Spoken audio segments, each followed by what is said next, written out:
السلام عليكم ورحمة الله وبركاته. ازيكم يا حبايبي؟ عاملين ايه؟ يا رب دايما تكونوا بألف خير. يوم جديد وفيديو جديد. وعايزة اقول لكم ان احنا بقالنا كتير ما خرجناش، يعني ما خرجناش اللي هو ايه بقى. المدارس بدأت وفي امتحانات الاسبوع اللي جاي ودوشة المذاكرة والحاجات دي كلها، فبصراحة ما بقيناش نخرج زي الاول، ولا نروح سكيت ولا نروح المطعم ولا حتى ننزل نقابل ماري ولا نروح في اي حتة. فكنت قاعدة كده فقلت لبنات ايه، ما تيجوا ننزل نروح المطعم. انا بقالي اسبوع وشويه بقول لماما، قالت تقول لي حاضر هنروح، حاضر بس رجلي وجعاني، حاضر. وملك يلا يا ملك عندي درس، ندى عندي مدرسه.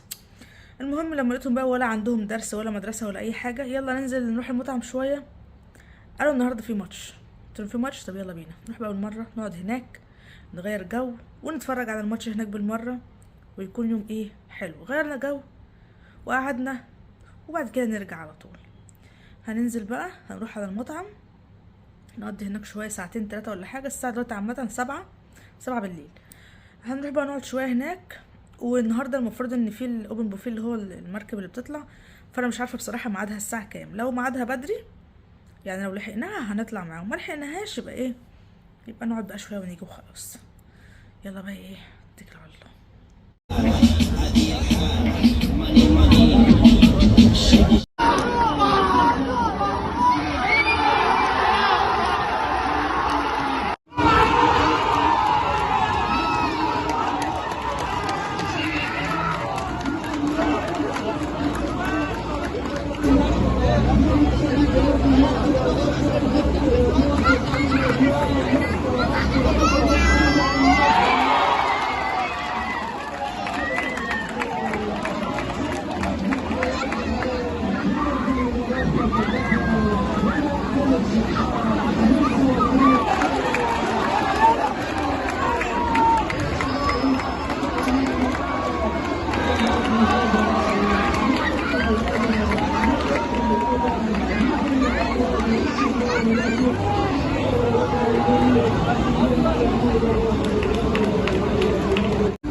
بقول لك يا ابراهيم، هو الخير ولا الشر اللي بيكسب يا ابراهيم في الاهل؟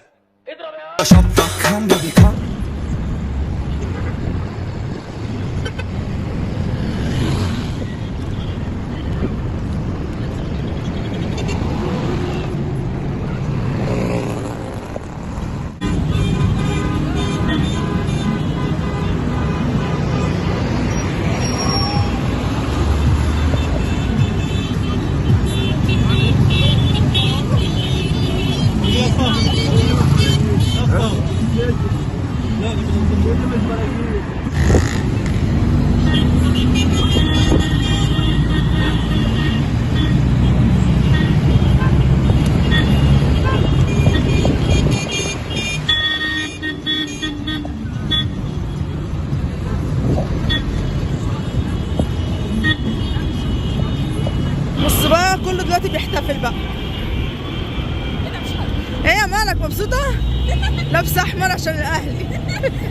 ابيض وهي لابسة ابيض. ابيض واحمر. بص احنا عايزين نعدي بقى الناحية التانية. تنعد.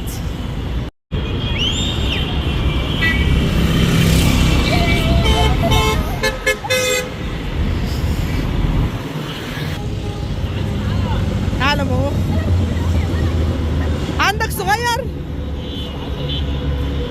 عندك صغير منه؟ بكام الواحد؟ ليه يا عم؟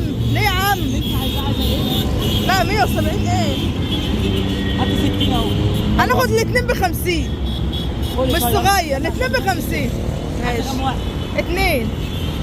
اديله 50 يا ندى. اللي عايز عالم الابطال يا كابتن. يلا بصوا الاتنين ب 50 يلا اهو. عشان الناس، يلا عشان اديله 50.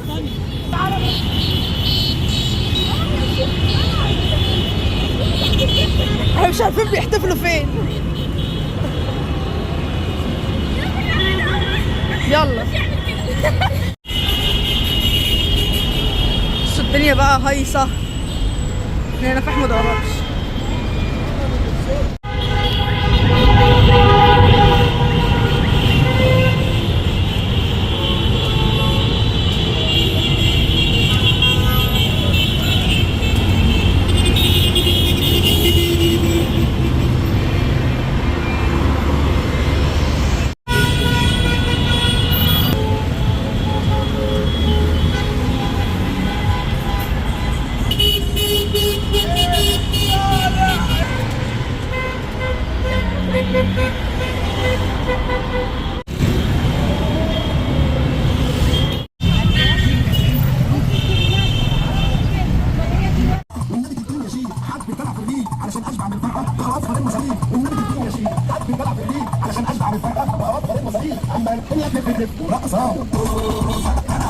عيان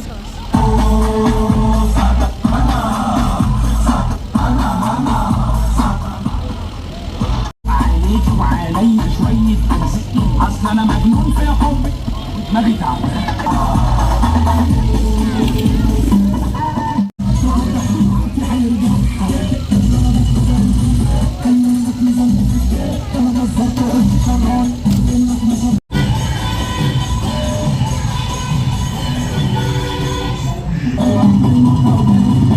وشك مخطوط الله انا وشك سوق هتموت من خوف تطلع من عيشك منكوب المزيكا بطعم سرقة وبيانات مالي